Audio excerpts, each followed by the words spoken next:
Mm-hmm. Ready. We're ready.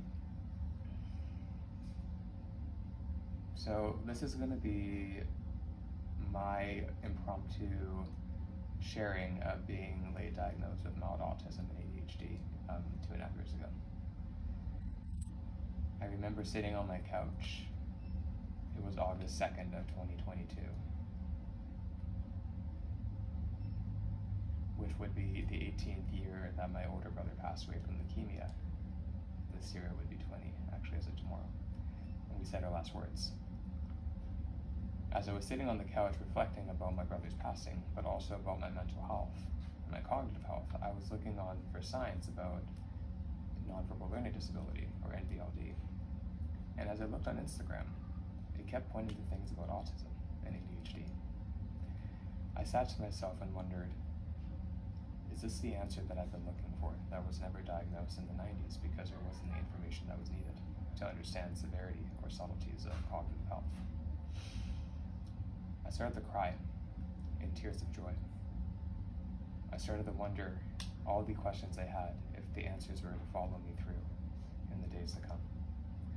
I texted my parents and I said, I think I have the answer. Mom and Dad, I think I have the answer. This makes a lot of sense. Look at all of these different posts. Look at all these different things that we talked about. This is like me in Instagram media form from medical doctors that are using it to promote.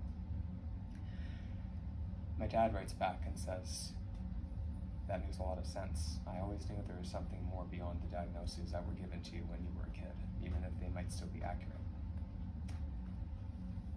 And then I paused and wondered, looking at my brother in his eyes as he cried for the first time in his life, telling me that he loved me and that he was sorry for the way that he treated me, and how he told me to take care of his best friend and my mom when he was gone, when I was only 12, 13 when he passed away. And as I realized, and I looked at myself in the mirror that evening, and as I was crying on my couch, both in grief and also in joy and relief, I knew this was the start of the next part of my life as I returned to society after taking time off from a very, very, very full and teaching career in yoga. When I re-entered the work environment in a very highly sensory overloading environment, which was Lululemon on Robson Street, as a key leader, I realized I was getting headaches, and I never get headaches. Thankfully, I don't have the gene, but my mom does. And then I thought and wondered, why does it feel like I'm going through a landmine field somewhere in a country where that might be more common than, let's say, in Canada? I feel like I'm stepping on landmines everywhere that I look and everywhere that I hear and everywhere that I breathe. And that's when I realized I need to get tested. I got tested about 3 or 4 months later on a wait list. And sure enough, after many questions and answers and being given results, the psychologist says, yep, you are definitely on the spectrum with mild autism and ADHD. You are not, you function way better than those that might be on the spectrum based on how you have your results.